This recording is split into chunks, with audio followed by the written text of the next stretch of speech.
नमस्कार, स्वागत है आपका ज्ञान सम्मान के मंच पे। तो हम लोग यहाँ पे एनसीईआरटी पढ़ रहे थे और इस क्रम में यहाँ पे जो सब्जेक्ट स्टार्ट हुआ है वो है आपका इतिहास। ठीक है, तो हम लोग यहाँ पे इतिहास देख रहे थे और इतिहास में हम लोग क्लास 6 का इतिहास देख रहे हैं। तो यहाँ पे हम लोग अध्याय 1, 2, 3, ये 4, 5 और 6 कंप्लीट कर चुके हैं। आज हम लोग देखेंगे नए प्रश्न और नए विचार। अब इतिहास का जो है इम्पोर्टेंस आप सभी को पता ही है कि आजकल के एग्ज़ाम में क्या है, वो बताने की ज़रूरत नहीं है। यदि आपको इस पे डाउट है कि इतिहास जो है हमारे लिए पढ़े या ना पढ़े, बेसिकली मैं एनसीईआरटी की बात कर रहा हूँ कि एनसीईआरटी से हम लोग पढ़े या ना पढ़े, तो आप वीडियो नंबर 1 जाके देख लेंगे, आप जो है बिल्कुल क्लियर हो जाएंगे। ठीक है, वहाँ पे डिस्कस किया गया है कि आखिर क्यों इम्पोर्टेंट है, नहीं है। साथ ही साथ जो लोग ये वीडियो को नहीं देखे हैं, आप जाके देख सकते हैं। मैं इसका लिंक जो है प्रोवाइड कर दूंगा। प्लेलिस्ट में आप जाएंगे चैनल पे, वहाँ पे जो है हिस्ट्री के सेक्शन में जाएंगे तो वहाँ पे सारे लेक्चर आपको अपलोडेड दिखेंगे। इसके अलावा पैरेलली में यहाँ पे एक और लेक्चर चल रहा है, ये है आपका करंट अफेयर का।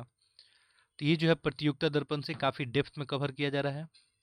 ठीक है, तो हम लोग करंट अफेयर पढ़ रहे हैं यहाँ पे काफ़ी डेप्थ में, यानी 360 डिग्री अप्रोच जो बोलते हैं, हर एक एंगल से हम लोग देखने का प्रयास कर रहे हैं, कहाँ से क्या क्वेश्चन बन सकता है, क्या चांसेज हैं बनाने के क्वेश्चन, तो सारा कुछ हम लोग देख रहे हैं। एनसीईआरटी भी हम लोग 360 डिग्री अप्रोच रख के ही पढ़ाई कर रहे हैं। तो जहाँ भी प्री का फैक्ट दिखेगा मैं आपको बता देता हूँ। आपको ऑलरेडी प्रीवियस लेक्चर में मैं बताया हूँ कि आप लोग नोट लेके एक, यदि आपके पास नोटबुक नहीं है तो आप 1-2 पेज लेके बैठेंगे।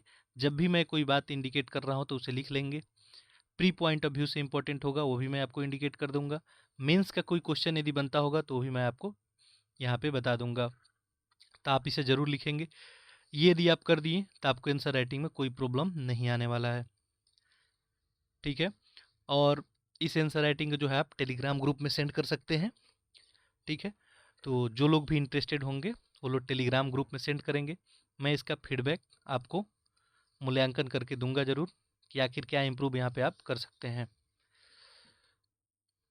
तो चैनल पे जो लोग भी नए हैं, ये चैनल जो है न्यूली ही बना है, काम अभी जो है पिछले 1 महीने से इस पे चल रहा है, तो आप लोग चैनल को जो है अधिक से अधिक लोगों के पास पहुँचाएँ, ताकि इस सीरीज का जो है सारे लोग बेनिफिट उठा सकें। क्योंकि हमारा टारगेट है कि अब जो है कंसेप्ट से कोई वंचित ना रह सके। तो फैक्ट तो यहाँ पे हम लोग कवर करेंगे ही, साथ साथ कंसेप्ट भी देखेंगे। चलिए तो स्टार्ट करते हैं हम लोग। आज देखते हैं राज्य, राजा और एक प्राचीन गणराज्य। तो आई थिंक हम लोग ये कवर कर लिए हैं। हम लोग को नेक्स्ट देखना है नए प्रश्न और नए विचार। तो चूंकि क्लास 6 का बुक है तो बिल्कुल बेसिक सा बुक है। ठीक है, तो जितनी भी जानकारी यहाँ पे दी है हम उतना ही डिस्कशन करेंगे। मैं आपको ऑलरेडी बताया था कि हम लोग जो है एक अलग लेक्चर यहाँ पे और उस पर बात करेंगे, डिस्कस करेंगे। ठीक है, वहाँ पे आपको डेप्थ में पूरी जानकारी दी जाएगी। चलिए, साथ साथ इस चैनल पे एक जो है वीडियो और अपलोड किया गया है आज ही। वो वीडियो लाइव वीडियो था। ठीक है, लाइव रिकॉर्डेड एक वीडियो है आपको, जिसमें जो है कुछ लोग ऐड हुए थे। तो ये जो है वीडियो रीजनिंग का है। तो रीजनिंग का रिवीजन यदि आप करना चाहते हैं केवल और केवल 4 घंटे में, तो वीडियो जाके आप देख सकते हैं। सारे कंसेप्ट वहाँ पे कवर किए गए हैं, क्वेश्चन भी कराए गए हैं। तो वो भी प्ले लिस्ट में यदि आप चाहेंगे, ठीक है, तो वहाँ पे आपको रीजनिंग दिख जाएगा, वहाँ से आप इसे देख सकते हैं। चलिए स्टार्ट करते हैं। आपका यहाँ पे जो यूनिट है वो है नए प्रश्न और नए विचार। तो इससे पहले हम लोग यूनिट स्टार्ट करें, इसके क्वेश्चन को देख लेते हैं कि आखिर इससे क्वेश्चन क्या बनते हैं। ठीक है, फिर हम लोग यूनिट पे आते हैं। तो देखिए यहाँ पे जो है, चूँकि क्वेश्चन में यदि आपको इंडिकेट करा दूंगा तो जब भी मैं आपको पॉइंट इंडिकेट करूंगा तो आप इसके आंसर को ढूंढने का प्रयास करेंगे, ध्यान देंगे। तो आप प्रयत्न करेंगे। ठीक है, चलिए, तो एक क्वेश्चन है यहाँ पे देखेंगे, बुद्ध ने लोगों तक अपने विचारों का प्रसार करने के लिए किन किन बातों पे जोर दिया। अभी यूनिट कवर करने के बाद आपको इसका आंसर मिलेगा। इसका आंसर राइटिंग में आप आंसर करेंगे, क्योंकि मैं बताया हूँ कि आंसर राइटिंग यहीं से शुरू होता है। ठीक है, बड़े बड़े क्वेश्चन आंसर देख के हम जो है भ्रमित हो जाते हैं कि हम कैसे लिखें, कहाँ से लिखें, तो ये छोटे क्वेश्चन करें। दूसरा, ये सही गलत वाक्यों को बताना है, तो ये हम लोग देखेंगे। इसके अलावा देखें यहाँ पे, तो यहाँ पे ध्यान देंगे, तो यहाँ पे आपको नेक्स्ट क्वेश्चन है आपका क्वेश्चन नंबर 3। उपनिषद के विचारक किन प्रश्नों का उत्तर देना चाहते थे? महावीर की प्रमुख शिक्षाएं क्या थी? ठीक है, तो ये सब आपको क्वेश्चन यहाँ पे लिखना है, आपके लिए क्वेश्चन राइटिंग है। ठीक है, इस क्वेश्चन को आप लोग लिखेंगे। नेक्स्ट, ये कुछ चर्चा करने के लिए पॉइंट दिया है। जैसे देखिए, तुम सोचते हो कि दासों के लिए संघ में प्रवेश करना आसान रहा होगा? तर्क सहित उत्तर दें। अनघा की माँ क्यों चाहती थी कि उनकी बेटी बुद्ध की कहानी से परिचित हो? तुम्हारे इस बारे में क्या कहना है? तो इसको सोचेंगे, लिखने की ज़रूरत है नहीं। लिखने के लिए जो मैं बताता हूँ बिल्कुल वही लिखेंगे। नेक्स्ट है, ये कुछ एक्टिविटी दी रहती है इसमें। चूँकि एनसीईआरटी जो है आपको ऐसे बनाया गया है कि आप जो है केवल इसका थ्योरेटिकल पोर्शन ना जाने, आप जो है संपूर्ण यानी आपका सर्वांगीण विकास हो, ये एनसीईआरटी का लक्ष्य है। तो देखें, इस अध्याय में उल्लिखित कम से कम 5 विचारों तथा प्रश्नों की सूची बनाओ। तो एक्टिविटी बच्चों के लिए है। ठीक है, आप चाहे तो सोच सकते हैं। दुनिया का त्याग करने वाले स्त्रियों और पुरुषों के बारे में अधिक जानने का प्रयास करो। ये लोग कहाँ रहते थे, किस तरीके के कपड़े पहनते थे, क्या जो है खाते थे, और ये दुनिया का त्याग क्यों करते थे। ठीक है, तो इन्हीं प्रश्न को जो है उत्तर आपको ढूंढना है। तो बेसिक सा कहानी है कि यहाँ पे हम लोग बुद्ध और महावीर के बारे में थोड़ा सा पढ़ेंगे। संघ क्या होता है, ठीक है, बौद्ध संघ क्या होता है, इसके बारे में देखेंगे। बाकी हम लोग डिटेल जानकारी जो है इसके लिए सेपरेट लेक्चर में बात करेंगे। अब ये एनसीईआरटी का ही सीरीज है, ये आपको 6 to 12 जो है कंप्लीट किया जाएगा। ठीक है, चलिए देखिए प्रश्न क्या है। अनघा निकली सैर पे। अनघा आज पहली बार अपने विद्यालय की ओर सैर पे जा रही थी। इसके लिए उसने देर रात पुणे यानी महाराष्ट्र से वाराणसी की ट्रेन पकड़ी। स्टेशन पर अनघा को छोड़ने आई उसकी माँ ने अध्यापिका से कहा, बच्चों को बुद्ध के बारे में बताने के साथ साथ उन्हें सारनाथ दिखाने भी ले जाइएगा। तो देखिए यहाँ पे जो प्रश्न है कि जो भी बच्चे महाराष्ट्र से जो है वाराणसी के लिए जा रहे हैं, तो यहाँ पे इनको बताया जा रहा है, टीचर को इंडिकेट किया जा रहा है कि आप जो है इस बात का ध्यान रखेंगे कि जब भी वहाँ पे आप पहुँचे तो बुद्ध के बारे में भी इनको जानकारी देंगे और इनको सारनाथ भी दिखाएंगे। तो चलिए हम लोग देखते हैं। सबसे पहले बुद्ध की कहानी। बौद्ध धर्म के संस्थापक जो है सिद्धार्थ थे। सिद्धार्थ जो है बुद्ध का जो है बचपन का नाम था, जिन्हें गौतम के नाम से जाना जाता है। उनका लगभग 2500 वर्ष पहले जो है इनका जन्म हुआ था। ठीक है, यह वह समय था। अब देखिए ये जो डेट यहाँ पे लिखता है कि 2500 वर्ष पहले, ठीक है, इसका मीनिंग क्या हुआ कि आज से लगभग जो है 2500 साल पहले की बात है, बुद्ध का जो है जन्म हुआ था। तो आप सोच सकते हैं ये कहानी कितनी पुरानी है। ठीक है, 2500 साल पहले इनका जन्म होता है। यह वह समय था जब लोगों के जीवन में तेजी से परिवर्तन हो रहे थे। जैसे कि तुम अध्याय 6 में पढ़ा कि महाजनपदों के कुछ राजा इस समय बहुत शक्तिशाली हो गए थे, जिसमें मगध जो है हम लोग देखे थे कल। हजारों साल के बाद फिर से नगर उभर रहे थे। गांवों के जीवन में भी बदलाव आ रहा था। अध्याय 10 में हम लोग देखेंगे बहुत से विचारक इन परिवर्तन को समझने का प्रयास कर रहे थे। वे जीवन के सच्चे अर्थ को भी जानना चाह रहे थे कि आखिर जीवन है क्या, जीवन का उद्देश्य क्या है। तो उन्हीं में एक आपका बुद्ध भी थे। बुद्ध जो है क्षत्रिय थे तथा शाक्य नामक एक छोटे से गण से संबंधित थे। युवावस्था में ज्ञान की खोज में उन्हें घर के सुखों को छोड़ दिया।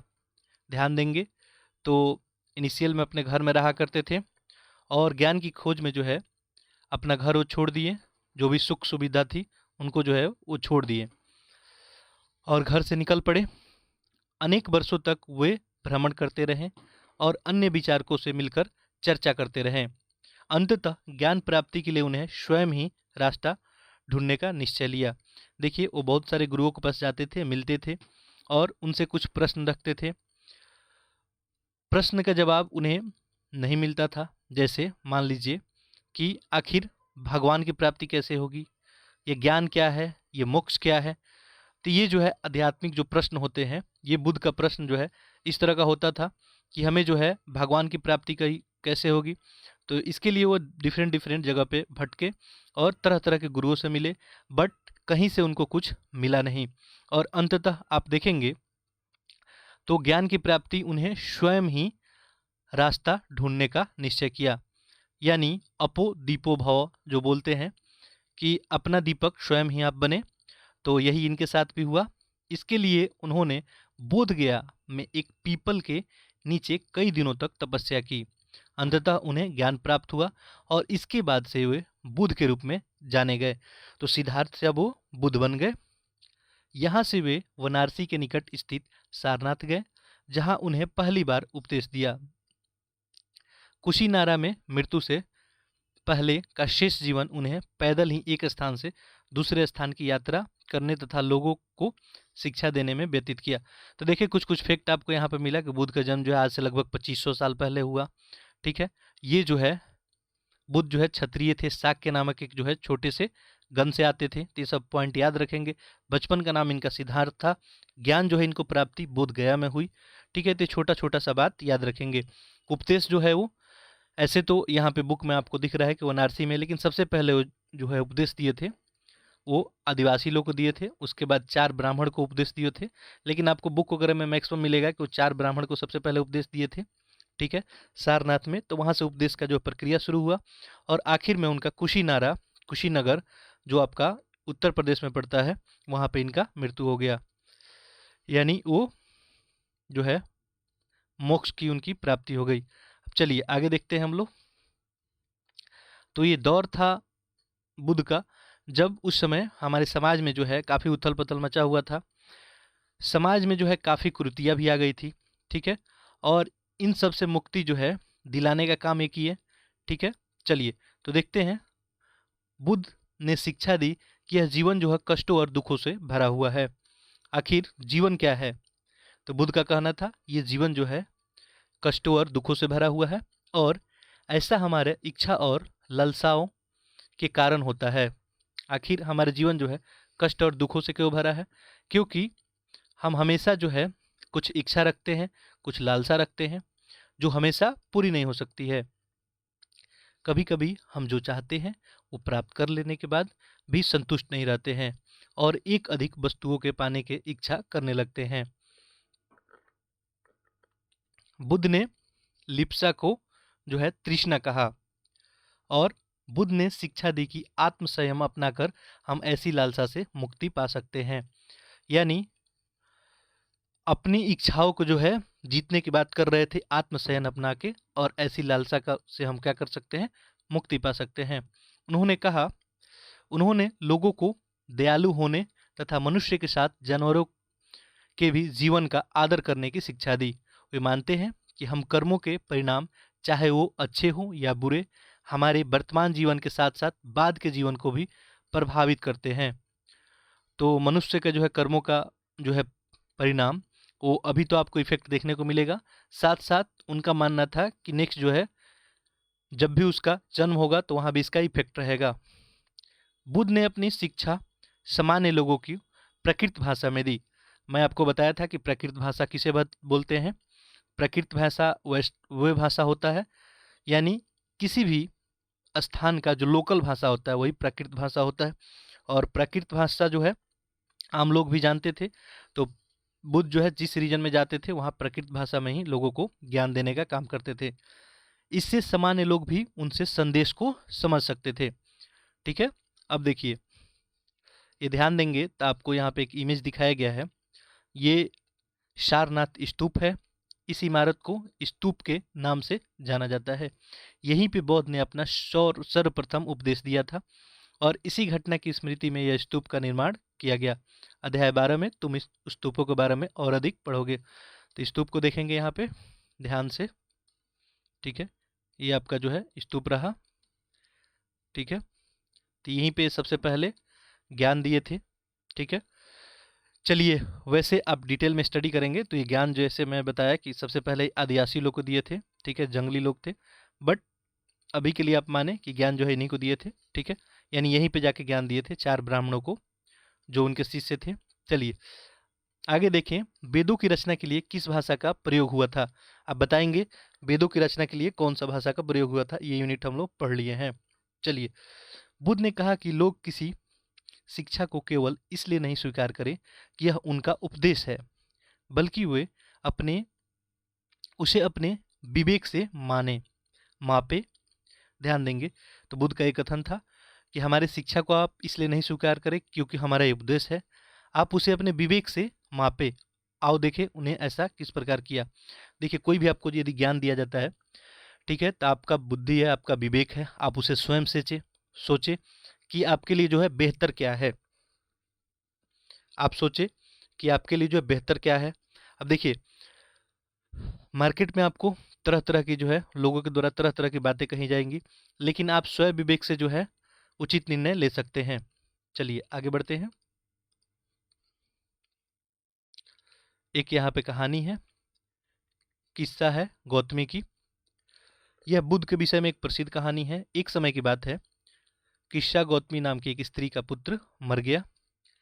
इस बात से वह इतनी दुखी हुई कि वह अपने बच्चे को गोद में लिए नगर के सड़कों पे घूम घूम कर लोगों से प्रार्थना करने लगी कि कोई उसके पुत्र को जो है जीवित कर दे। एक भला व्यक्ति उसे बुद्ध के पास ले गया। बुद्ध ने कहा, मुझे एक मुट्ठी सरसों के बीज लाकर दो, मैं तुम्हारे पुत्र को जीवित कर दूंगा। किस्सा गौतमी बहुत प्रसन्न हुई, पर जैसे ही वह बीज लाने के लिए जाने लगी, तभी बुद्ध ने उसे रोका और कहा, ये बीज एक ऐसे घर से मांग कर लाओ जहां किसी की मृत्यु न हुई हो। ध्यान देना, उनका स्टेटमेंट क्या था कि आपको ऐसे घर से ये बीज मांग के लाना है जहां पे किसी की भी मृत्यु न हुई हो। किस्सा गौतमी एक दरवाजे से दूसरे दरवाजे गई, लेकिन वह जहां भी गई उसने पाया कि हर घर में किसी न किसी के पिता, माता, भाई, बहन, पत्नी, बच्चे, चाचा, चाची, किसी न किसी की मृत्यु हुई है। बुद्ध जो है दुखी माँ से क्या शिक्षा देने का जो है प्रयास कर रहे थे। बुद्ध जो है दुखी माँ को क्या शिक्षा देने को प्रयास कर रहे थे, आप ध्यान देंगे कि जीवन है तो मृत्यु भी है, ठीक है, और ये सत्य है, दैविक सत्य है, आप सभी को पता ही है। कुछ लोग को ऐसा लगता है कि जीवन तो है लेकिन मृत्यु नहीं है, बट ये सत्य है। चलिए अब हम लोग एक टर्म देखते हैं, अगर किसी प्रकार की लेक्चर में नॉइज जा रही होगी तो इसे इग्नोर करेंगे, ठीक है। चलिए नेक्स्ट देखते हैं हम लोग, उपनिषद क्या है। जिस समय बुद्ध उपदेश दे रहे थे उसी समय या उससे भी थोड़ा पहले दूसरे अन्य चिंतक भी कठिन प्रश्नों का उत्तर ढूंढने का प्रयास कर रहे थे। ध्यान देंगे, जब बुद्ध जो है उपदेश दे रहे हैं उसी के पैरेलल में क्या हो रहा है, थोड़े पहले कुछ चिंतक और हैं जो कठिन प्रश्नों का उत्तर ढूंढने का प्रयास कर रहे थे। उनमें से कुछ जो है मृत्यु के बाद के जीवन के बारे में जानना चाहते थे, जबकि अन्य यज्ञों की उपयोगिता के बारे में जानने में उत्सुक थे। आखिर यज्ञ क्यों करना चाहिए, यज्ञ करने से क्या होता है। मृत्यु के बाद जीवन के बारे में जानना चाहते थे कि आदमी जो है मरने के बाद आखिर उसका क्या होता है। इनमें से अधिकांश चिंतकों का यह मानना था कि इस विश्व में कुछ तो ऐसा है जो कि अस्थायी है और जो मृत्यु के बाद भी बचा रहता है। उन्होंने इसका वर्णन आत्मा तथा ब्रह्म अथवा सार्वभौम आत्मा के रूप में किया है। वे मानते थे कि अंततः आत्मा तथा ब्रह्म एक ही है, यानी आत्मा जो है कभी मरती नहीं है। ऐसे कई विचारकों का संकलन उपनिषदों में हुआ है। उपनिषद उत्तर वैदिक ग्रंथों का एक हिस्सा है। देखिए इनिशियल में जो है आपको वेदों का रचना किया गया था, हमने देखा था पिछले लेक्चर में 4 वेदों का रचना हुआ, ठीक है, ऋग्वेद, सामवेद, यजुर्वेद और अथर्ववेद। अब देखिए वेद का जो भाषा था इतना आसान था नहीं, ठीक है, तो इसके बाद वेद को जो है आसान भाषा में इसको ट्रांसलेट करने के लिए अन्य जो है किताबें लिखी गई, ठीक है, और इसी क्रम में आगे जो है उपनिषद भी लिखा गया, ठीक है। उपनिषद जो है भिन्न भिन्न विद्वानों का एक विचार है, विचारों का संग्रह है, ठीक है। तो उपनिषद का जो संकलन हुआ, उपनिषद जो है उत्तर वैदिक यानी ग्रंथ है, यानी आप देखेंगे जब ऋग वैदिक काल को तो उत्तर वैदिक काल के बाद की बात है। उपनिषद का शाब्दिक अर्थ है गुरु के समीप बैठना, गुरु के समीप बैठना, यही उपनिषद का क्या है शाब्दिक अर्थ है। इन ग्रंथों में अध्यापकों और विद्यार्थियों के बीच बातचीत का संकलन किया गया है। यानी एक जो है, मान लीजिए गुरुदेव जो है एक जगह बैठ गए, ठीक है, गुरुदेव बैठ गए और वहीं पे जो है इन्हीं के पास कुछ बालक जो है यहाँ पे बैठते थे और इनके द्वारा ज्ञान दिया जाता था, ज्ञान का प्रसार होता था और इनके जो भी समीप बैठे हुए जो भी इनके शिष्य थे, इन्हीं लोग के बातों का संकलन क्या है, यानी प्रश्न और उत्तर का एक क्या है, संकलन है, उपनिषद। ठीक है, तो उपनिषद क्या है आप समझ गए होंगे। बाकी जो है डिटेल में हम लोग आगे देखेंगे। देखिए, प्रायः यह विचार सामान्य वार्तालाप के रूप में जो है आपको प्रस्तुत किए गए हैं। तो जो सामान्य बातचीत है उसी के रूप में ये विचार जो है आपको प्रस्तुत किया गया है। नेक्स्ट देखते हैं, एक और आपके लिए छोटी सी कहानी दी गई है, बुद्धिमान भिखारी। यह वार्तालाप जो है छंदोग्य उपनिषद नामक प्रसिद्ध उपनिषद का एक कहानी है। ठीक है, शौनक व अभिप्रताड़िन नाम के दो जो है ऋषि सार्वभौम आत्मा की उपासना करते थे। एक बार जो ही वो भोजन करने के लिए बैठे, एक भिखारी आया और भोजन मांगने लगा। शौनक ने कहा, हम तुम्हें कुछ नहीं दे सकते हैं। भिखारी ने पूछा, विद्वजन आप किसकी उपासना करते हैं? अभिप्रताड़ित ने उत्तर दिया, सार्वभौम आत्मा की। ये भिखारी का प्रश्न था और ये अभिप्रताड़ित का जो है उत्तर था। ओह, इसका मतलब आप जानते हैं कि ये सार्वभौम आत्मा संपूर्ण विश्व में विद्यमान है। ठीक है, ये क्वेश्चन है। ऋषियों ने कहा, हाँ हाँ हम जानते हैं। तो नेक्स्ट देखें, भिखारी ने पूछा, अगर ये सार्वभौम आत्मा संपूर्ण विश्व में विद्यमान है तो यह मेरे अंदर भी विद्यमान है। मैं कौन हूँ? और मैं इस विश्व का एक भाग ही तो हूँ। तुम सत्य बोलते हो युवा ब्राह्मण, इसलिए हे ऋषियों, मुझे भोजन न देकर आप उस सार्वभौम आत्मा को भोजन देने से मना कर रहे हैं। भिखारी की बात में सच्चाई जानकर ऋषियों ने उसे भोजन दे दिया। भिखारी ने भोजन पाने के लिए ऋषियों को किस तरह मनाया? तो ये छोटा सा क्वेश्चन है आपको। चलिए आगे देखते हैं, इसमें कुछ आध्यात्मिक विचार हैं तो जस्ट इसको सुन ले। बाकी जो हम लोग को आगे हम लोग इसको वैदिक काल में डिटेल में देखेंगे। हम लोग सारा कुछ पढ़ेंगे कि आखिर वेद क्या होता है, पुराण क्या होता है, उपनिषद क्या होता है। ठीक है, ये जितने भी आपको पुराण लिखे गए आखिर क्यों लिखे गए, आखिर इसकी क्या जरूरत आई, तो सारा चीज़ हम लोग डिटेल में चर्चा करेंगे। देखिए, इन चर्चाओं में भाग लेने वाले अधिकांशतः पुरुष ब्राह्मण तथा राजा होते थे। कभी कभी गार्गी जैसी स्त्री विचारकों का भी उल्लेख मिलता है। देखिए, इनिशियल टाइम पीरियड में यदि बात करें तो कुछ विदुषी का भी हमको देखने को नाम मिलता है, जैसे गार्गी, उपाला, ये सब कुछ नाम आपको देखने को मिलेगा। ये लोग भी अपना विचार रखते थे। यानी स्त्रियों की दशा जो है ऋग वैदिक काल में अच्छी थी, उत्तर वैदिक काल से जो है स्त्रियों की दशा वहाँ पे डिक्लाइन आने लगी। ठीक है, तो स्त्रियों की दशा खराब होना जो है शुरू हुआ उत्तर वैदिक काल में। देखते हैं, विद्वता के लिए प्रसिद्ध गार्गी राज दरबारों में होने वाले वाद विवाद में भाग लिया करती थी। यानी वो क्या थी, विदुषी थी। निर्धन व्यक्ति इस तरह के वाद विवाद में बहुत ही कम हिस्सा लेते थे। इस तरह का एक प्रसिद्ध अपवाद सत्यकाम जबाल का है। ये अपवाद है। सत्यकाम जबाल का नाम उसकी दासी माँ के नाम पे पड़ा। सत्यकाम के मन में सत्य जानने की तीव्र जिज्ञासा उत्पन्न हुई। गौतम नामक एक ब्राह्मण ने उन्हें अपने विद्यार्थी के रूप में स्वीकार किया था तथा अपने समय के सर्वाधिक प्रसिद्ध विचारकों में से एक बन गए हो। सत्यकाम जबाल। उपनिषदों के कई विचारों का विकास बाद में प्रसिद्ध विचारक शंकराचार्य के द्वारा किया गया, जिनके बारे में हम लोग अगले क्लास में देखेंगे। चलिए आगे बढ़ते हैं। तो ये मिसलेनियस इन्फॉर्मेशन है। देखिए, सारी इन्फॉर्मेशन यहाँ पे आपको इंटरकनेक्टेड नहीं दिखेगी। ठीक है, देखिए, व्याकरणविद हम पाणिनि के बारे में देखते हैं। इस युग में कुछ अन्य विद्वान भी खोज रहे थे।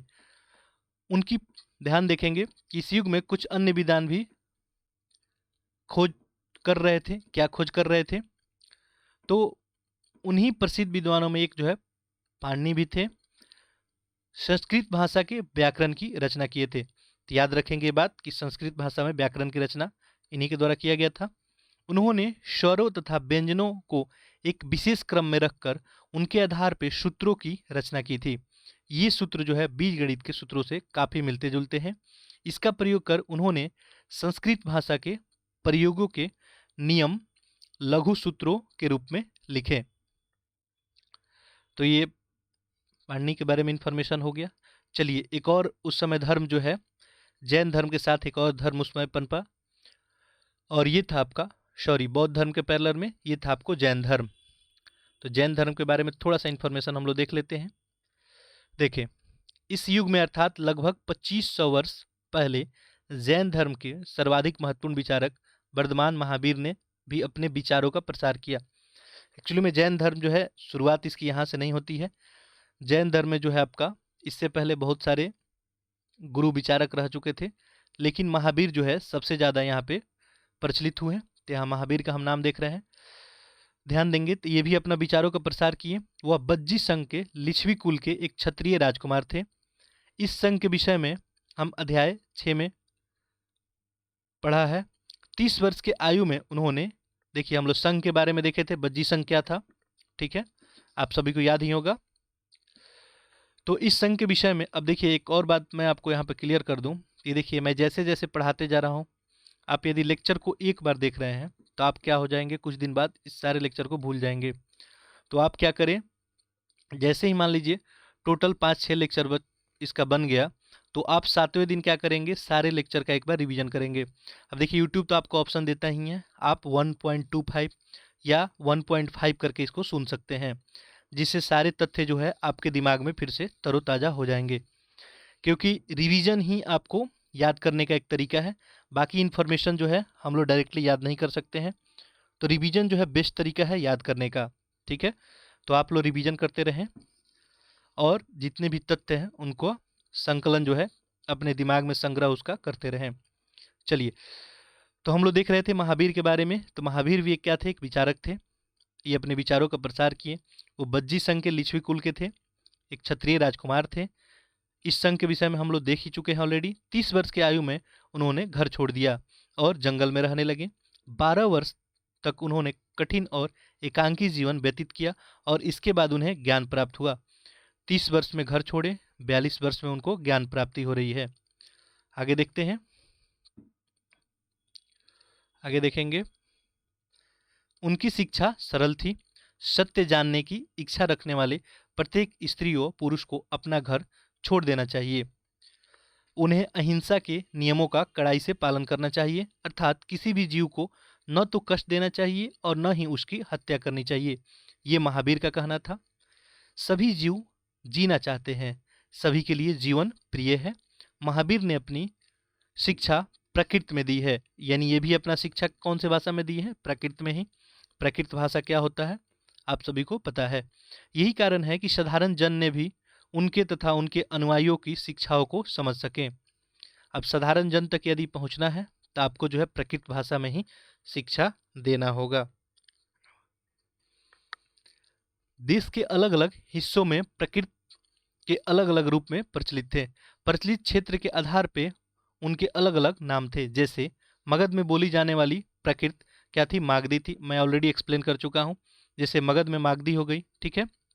जैसे आज में देखेंगे तो बिहार में जो है कुछ रीजन में आपको भोजपुरी बोला जाता है, कहीं जो है आपको मगही बोला जा रहा है, कहीं जो है आपको मैथिली बोला जा रहा है, ठीक है। इसके अलावा आप यूपी में जाएंगे तो वहाँ भी कहीं जो है भोजपुरी बोला जाता है। इसके अलावा आपको पता ही है कि आप साउथ इंडिया में पहुँच जाएंगे तो वहाँ पे कन्नड़, तमिल, तेलुगु, तो ये सब क्या हो जाएंगे, यही सब प्राकृत भाषा हो जाएंगे। यानी जिस देश में गए वैसा, जैसा देश वैसा भेष, यानी जिस रीजन में गए वैसी भाषा। तो यही है आपको प्राकृत भाषा। क्लियर हो गया होगा सभी को, ठीक है। चलिए, तो किताब को ऐसे पढ़ना है ताकि दिमाग में जो है बिल्कुल सेटल हो जाए। तो लेक्चर स्लो लग रहा होगा, फास्ट करके सुनेंगे, ठीक है। चैनल को अधिक से अधिक लोगों तक पहुंचाने का काम करेंगे, ठीक है। सब्सक्राइब भी जरूर कर लेंगे। जैन नाम से जाने गए महावीर के अनुयायियों को भोजन के लिए भिक्षा मांगकर सदा जीवन बिताना होता था। तो जैन धर्म में ये होता है, आज भी है, ठीक है। इस तरह के जैन धर्म जो है एक्चुअली जो है 2 भागों में बट चुका है, एक आपका श्वेतांबर और दिगंबर। तो उसके बारे में आगे हम लोग डिटेल में देखेंगे। बाकी जैन धर्म के जो भी अनुयायी थे, जो भी मानने वाले थे, वे भोजन के लिए क्या करते थे, भिक्षा मांगा करते थे। उन्हें पूरी तरह से ईमानदार होना पड़ता था तथा चोरी न करने के उन्हें सख्त हिदायत दी जाती थी। उन्हें ब्रह्मचर्य का पालन करना होता था। पुरुषों को वस्त्र सहित सब कुछ त्याग कर देना होता था। अब देखिए उसमें दो होते हैं, जैसे यहाँ पे आपको बोला है कि वस्त्र भी सहित सारे कुछ त्याग देना होता था। तो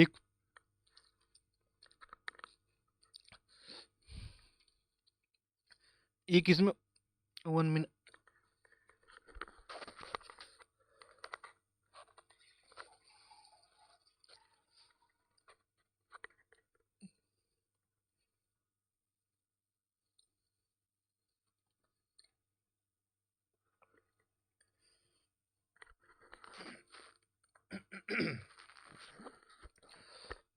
सॉरी, एक्चुअली में थोड़ा सा गला में प्रॉब्लम हो गया था, तो ध्यान देंगे। चलिए, वीडियो मेरा बिल्कुल एडिटेड होता नहीं है, ठीक है।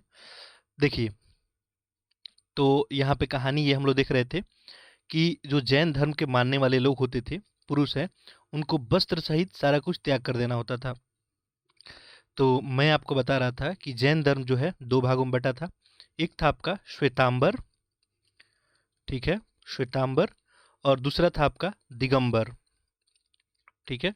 ये आगे जाके आप कहानी हम लोग देखेंगे अच्छे से। तो दिगंबर में जो है, दिग है जिनका अंबर, तो यानी ये जो है वस्त्र आपको नहीं पहनते थे, ठीक है, वस्त्र का भी त्याग कर देते थे। आज भी कुछ जैन गुरु को आप देखते होंगे तो वस्त्र का त्याग किए होते हैं। एक है श्वेतांबर, जो श्वेत वस्त्र का धारण करते थे। ये आगे चल के ऐसा कहानी हुआ था, बट इनिशियल में कहानी ऐसी ही थी कि वस्त्रों का भी आपको, यानी वस्त्र सहित कुछ भी आपके पास नहीं होना चाहिए। अब इवन ही यहाँ पे मकान, घर, गाड़ी की तो बात ही नहीं होगी, यहाँ पे वस्त्र तक जो है त्याग देना होता था, ठीक है। चलिए आगे बढ़ते हैं हम लोग। तो ये जैन जैन धर्म का फिलॉसफी हम लोग देख रहे हैं। चलिए आगे बढ़ते हैं हम लोग। देखिए, जैन शब्द का मीनिंग क्या होता है? तो जैन शब्द जीन शब्द से निकला है, जिसका अर्थ होता है विजेता, ठीक है। अब महावीर के लिए जो है जीन शब्द का प्रयोग किया गया था, यानी किस चीज का विजेता?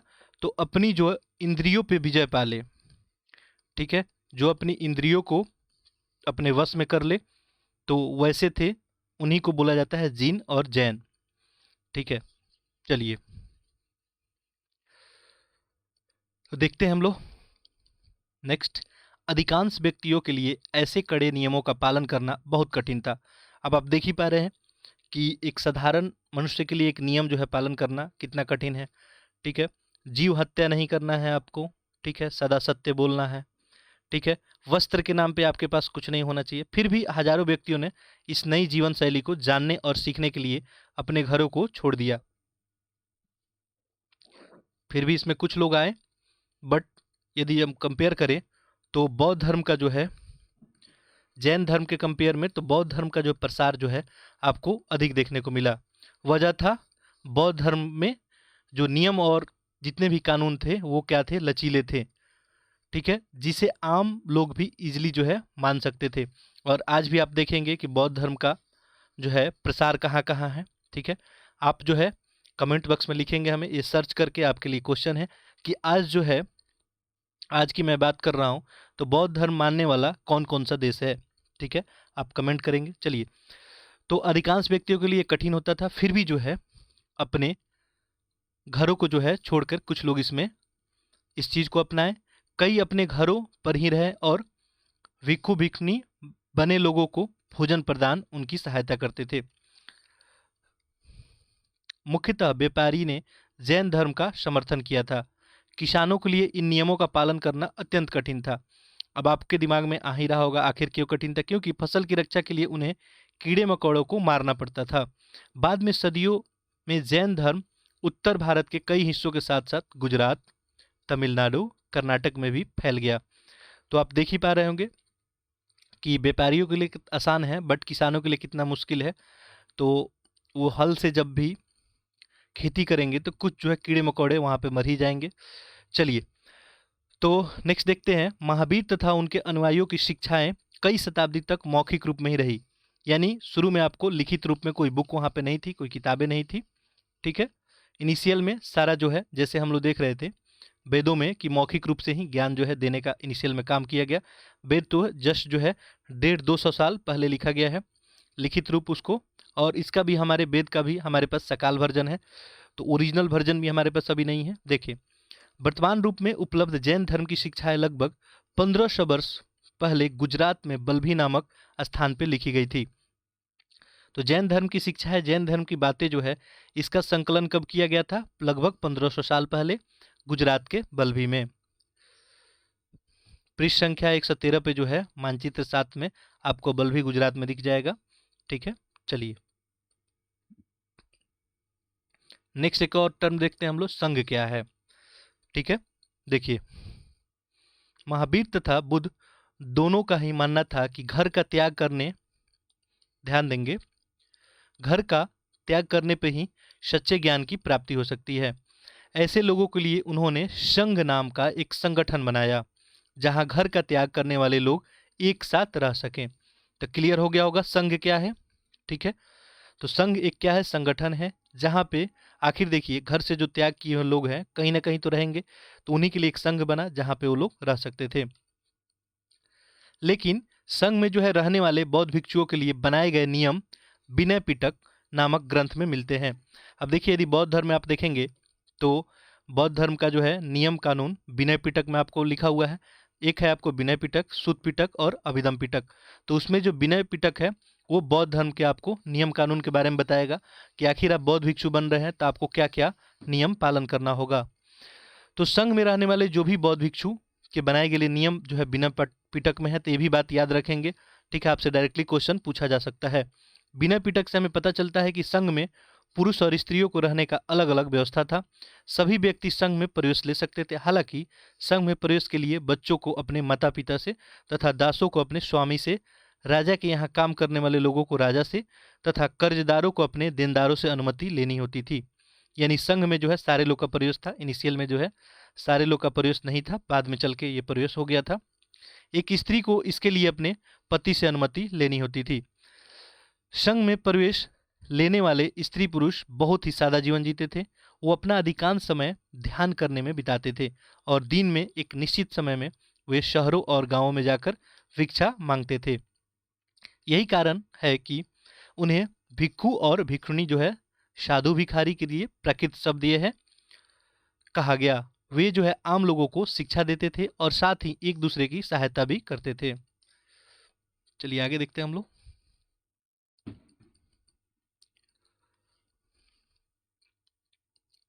नेक्स्ट देखते हैं, किसी भी तरह की आपसी लड़ाई का निपटारा करने के लिए वह प्रायः बैठकों में काम किया करते थे। तो ध्यान देंगे, कोई भी लड़ाई अगर आपस में हो गया तो प्रायः जो है बैठ के आपस में ही निर्णय कर लिया करते थे। ठीक है, बैठ के जो है उसका, आज भी कुछ लड़ाइयाँ होती है तो आप लोगों को पता ही है कि हम लोग आपस में ही मिलजुल के फैसला कर लेते हैं। नहीं तो यदि लड़ाई जो है यदि आगे पहुंच गई तो आपको पता ही है। देखिए संघ में प्रवेश लेने वाले जो है ब्राह्मण, क्षत्रिय, व्यापारी, मजदूर, नाई, गणिकाय तथा दास शामिल थे। ये सारे लोग शामिल थे। इनमें से कई लोगों ने बुद्ध के शिक्षाओं के विषय में लिखा तथा कुछ लोगों ने संघ में अपने जीवन के विषय में सुंदर कविताओं की भी रचना की। तो बौद्ध से रिलेटेड बहुत सारी हमें रचनाएं मिलेगी। ठीक है, आगे हम लोग देखेंगे। ठीक है, चलिए नेक्स्ट है आपको विहार। विहार क्या है? ये बिहार नहीं, ये विहार है। तो देखिए जैन तथा बौद्ध भिक्खु जो है पूरे साल एक स्थान से दूसरे स्थान तक घूमते हुए उपदेश दिया करते थे। केवल वर्षा ऋतु में जब यात्रा करना कठिन हो जाता था तो वे एक स्थान पर ही निवास करते थे और ऐसे समय वे अपने अनुयायियों द्वारा उद्यानों में बनाए गए अस्थायी निवासों में अथवा पहाड़ी क्षेत्र में प्राकृतिक गुफाओं में रहते थे। देखिए जनरली तो ज्ञान देने के लिए एक जगह से दूसरे जगह तक हमेशा प्रस्थान किया करते थे, लेकिन कुछ समय जब बारिश वगैरह हो, मौसम सही नहीं हो, तब वो लोग कहीं ठहरते थे और उसके लिए उपयोग करते थे। मान लीजिए कोई उनका अनुयायी है, जैसे बौद्ध धर्म मानने वाले जो भी हैं या जैन धर्म, जैसे जैन धर्म मानने वाले आपको चंद्रगुप्त थे।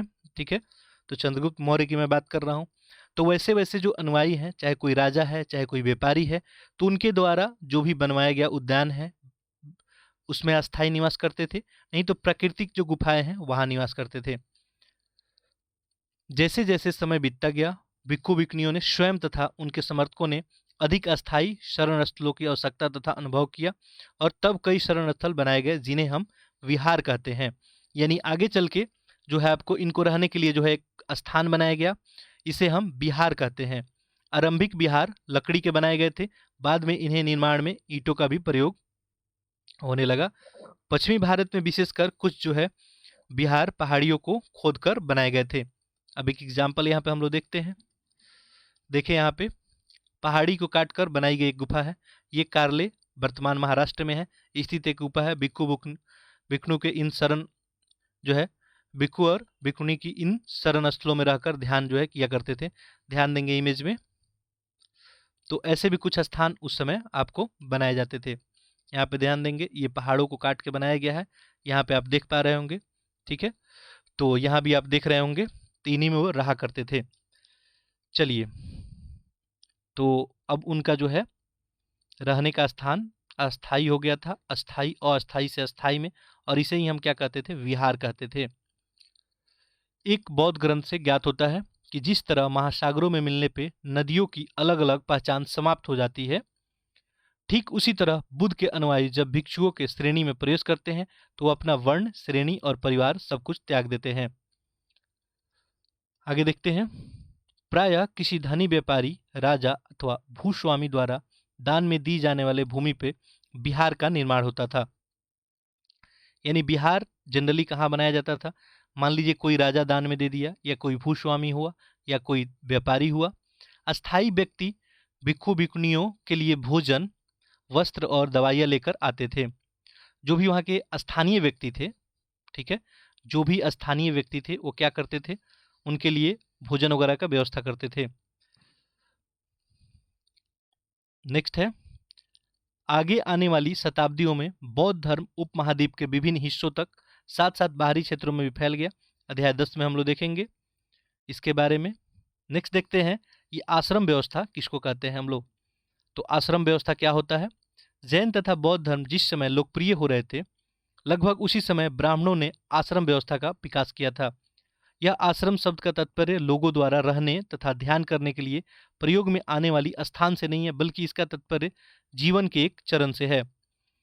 यानी ये कैसा चरण है? एक है ब्रह्मचर्य, गृहस्थ, वानप्रस्थ और संन्यास नाम का 4 आश्रमों की व्यवस्था की गई है। तो ध्यान देंगे, जब बुद्ध और महावीर जब ज्ञान इनका प्रसार हो रहा था, उसी पैरेलल में काम हुआ। 4 आपको यहाँ पे ध्यान देंगे, तो लोगों के द्वारा 4 आश्रम जो है ब्राह्मणों के द्वारा बनाया गया। ब्रह्मचर्य के अंतर्गत ब्राह्मण, क्षत्रिय और वैश्य से यह अपेक्षा की जाती थी कि इस चरण के दौरान वो सादा जीवन बिताकर वेदों का अध्ययन करेंगे। गृहस्थ आश्रम के अंतर्गत उन्हें विवाह करके गृहस्थ के रूप में रहना होता था। वानप्रस्थ के अंतर्गत उन्हें जंगल में रहकर साधना करनी होती थी। अंततः उन्हें सब कुछ त्याग कर सन्यासी जो है बन जाना था। आश्रम व्यवस्था में लोगों को अपने जीवन का कुछ हिस्सा ध्यान में लगाने पर बल दिया। प्रायः स्त्रियों को वेद पढ़ने की अनुमति नहीं थी और उन्हें अपने पतियों द्वारा पालन किए जाने वाले आश्रमों के अनुसरण करना होता था। तो देखिए यहाँ पे 4 आश्रम की बात की गई थी, ठीक है, जनरली। तो पहले जो है एवरेज एज लगभग इंसानों का 100 साल का हुआ करता था। 0 से 25 साल तक ब्रह्मचर्य, 25 से जो है 50 तक गृहस्थ, ठीक है, 50 से जो है यहाँ पे ध्यान देंगे आपको 4 जो है बात की गई थी, देखेंगे ब्रह्मचर्य, गृहस्थ, वानप्रस्थ और संन्यास। तो वानप्रस्थ जो है 50 से 75 और 75 से 100 आपके लिए वो संन्यास जो है उसका बात कहा गया था। तो ये सारा सिस्टम जो है इंसानों ने डेवलप किया है, ठीक है, जो भी आपको दिख रहा है। देखिए, संघ के जीवन में आश्रमों की यह व्यवस्था किस तरह भिन्न थी। यहाँ किन वर्णों का उल्लेख हुआ है? क्या सभी 4 वर्णों में यह आश्रम व्यवस्था अपनाने की अनुमति थी? आपके लिए क्वेश्चन है, आप इसको लिखेंगे, ठीक है, बहुत अच्छा क्वेश्चन है कि बताइए संघ के जीवन जो है, हमने अभी देखा था कुछ देर पहले कि संघ का जीवन कैसा होता है। तो आपसे पूछा जा रहा है कि संघ के जीवन से आश्रमों की यह व्यवस्था, ठीक है, कैसे अलग है। देखिए, आश्रम में और संघ में रहना दोनों तो अलग अलग ही है, आपको बताना है कैसे अलग है। दूसरा, किन वर्णों का जो है उल्लेख हुआ है, जो चारों, ध्यान देंगे, चारों वर्णों में आश्रम व्यवस्था में अपनाने की इनको अनुमति है। अब अभी हम लोग थोड़ी देर पहले क्या पढ़े हैं, ध्यान देंगे। तो आश्रम व्यवस्था में जो है ये ध्यान देंगे, तो ब्रह्मचर्य के अंतर्गत जो है ब्राह्मण, क्षत्रिय और वैश्य की बात की जा रही है। यहाँ पे जोड़ इन्हीं तीनों पे दिया जा रहा है, जोड़ देने की बात हो रही है। चलिए आगे देखते हैं हम लोग। तो नेक्स्ट है आपके लिए यहाँ पे कुछ और तथ्य है, कुछ अन्यत्र जानकारी है, देखते हैं इसको। एटलस में जो है ईरान आप देख सकते हैं। जरथुस्त एक ईरानी जो है पैगंबर थे। उनकी शिक्षाओं का संकलन जैन अवेस्ता नामक एक ग्रंथ में मिलता है। ध्यान देंगे, जैसे हमारे यहाँ वेद है, ठीक है, वैसे ही ईरान में देखेंगे तो एक जैन अवेस्ता है, और जैन अवेस्ता की भाषा तथा इसमें वर्णित रीति रिवाज वेदों की भाषा और रीति रिवाज से काफी मिलते जुलते हैं। ध्यान देंगे, जैसे हमारे वेद में वर्णन है वैसे ही जैन अवेस्ता में है। जरथुस्त्र की मूल शिक्षा का सूत्र है सद्विचार, सद्वचन और सद्काम, ठीक है। ये जैन अवेस्ता के बारे में बात किया जा रहा है। हे ईश्वर, बल, सत्य प्रधानता एवं सद्विचार प्रदान कीजिए जिनके जरिए हम शांति बना सकें, ये उसका विचार है। यानी जैन अवेस्ता की बात हो रही है। 1000 से अधिक वर्षों तक जरथुस्त्रवाद ईरान का एक प्रमुख धर्म रहा। बाद में कुछ जो है जरथुस्त्रवादी ईरान से आकर गुजरात और महाराष्ट्र के तटीय नगरों में बस गए थे। वे लोग आज भी पारसियों के पूर्वज हैं। तो देखिए, सिंपल से कहानी ये है कि जैसे देखिए हमारे यहाँ जैसे वेदों का रचना हुआ, ठीक है, तो वेदों में जो बात है वही आपको यहाँ पे जो है जैन अवेस्ता में भी देखने को मिलता है।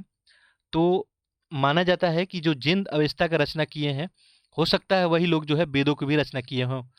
अब देखिए एक्चुअली में क्या होता है, मान लीजिए कि ये कहानी है बहुत पहले की, मध्य एशिया की बात है, ठीक है। तो मध्य एशिया में ये जैन अवेस्ता का रचना हो रहा है, तो हो सकता है वहाँ से कुछ लोग जो है ये भारत की तरफ आए हों और ये लोग इसी तरह की बात कहे हों। तो दोनों का जो है विचार यहाँ पे मिलता जुलता हमको दिखता है। चलिए, तो ये हमारा जो है अध्याय समाप्त हुआ। तो क्वेश्चन यहाँ पे देख लेते हैं। पहला देखिए, कल्पना करो तुम लगभग 2500 साल पहले एक उपदेशक को सुनने जाना चाहती हो। वहां जाने की अनुमति लेने के लिए तुम अपने माता पिता को कैसे सहमत करोगे, इसका वर्णन करें। तो एक काल्पनिक आपके लिए क्वेश्चन है, ठीक है, तो इसे बस सोचेंगे। आगे जो है ये क्वेश्चन जो हम लोग इनिशियल में डिस्कस किए थे, आप सभी को इसका उत्तर पता हो गया होगा अभी तक, कि बुद्ध ने लोगों तक अपने विचारों का प्रसार करने के लिए किन किन बातों पर जोर दिया। बुद्ध के विचार आपको लिखने हैं, सही गलत आपको यहाँ पे वाक्य बताना है, कौन सा सही है। जैसे बुद्ध ने पशु बलि को बढ़ावा दिया, आपको पता ही है, ये गलत है। बुद्ध द्वारा प्रथम उपदेश सारनाथ में देने के कारण इस जगह का बहुत महत्व है, तो आप सभी को पता ही है, काफी महत्वपूर्ण जगह हो चुका है वो। तो ये सब जो है आप क्वेश्चन करेंगे सही जो है, और गलत उत्तर में आपको यूनिट पढ़ने के बाद आपको सारे क्वेश्चन का जवाब मिल गया होगा, ठीक है। बाकी जो है इन क्वेश्चन को जरूर आप लिखेंगे। जैसे देखें कि उपनिषद के विचारक किन प्रश्नों का उत्तर देना चाहते थे। महावीर की जो है शिक्षाओं के बारे में आप क्या सोचते हैं, क्या लिखते हैं, क्या जानते हैं। तो इनकी महावीर की प्रमुख शिक्षाओं का आपका वर्णन करना है, ठीक है। इसके अलावा यहाँ पे हम लोग एक्टिविटी देखे थे कि आज की दुनिया का त्याग करने वाले जो स्त्री और पुरुष के बारे में अधिक जानने का प्रयास करो। ये लोग कहाँ रहते हैं जो भी दुनिया का त्याग करते हैं, ठीक है। पहले अभी हम लोग देख रहे हैं कि दुनिया के त्याग करने वाले लोग कहाँ कहाँ रहते थे, आज के लोग कहाँ रहते हैं, किस तरीके के कपड़े पहनते हैं, क्या खाते हैं, ये दुनिया का त्याग क्यों करते हैं, आखिर क्या रीजन है दुनिया त्याग करने का, ठीक है। तो ये सब के बारे में थोड़ा सा आप लिखेंगे, ठीक है, लिख के जो है सबमिट करेंगे, मैं इसका फीडबैक आपको दूंगा, ठीक है। आप एक और क्वेश्चन लिखेंगे यहाँ पे, ठीक है, आपके लिए एक छोटा सा क्वेश्चन है, बहुत बड़ा नहीं है, ठीक है। आप लिखेंगे यहाँ पे कि जैन धर्म में जो है, जैन धर्म और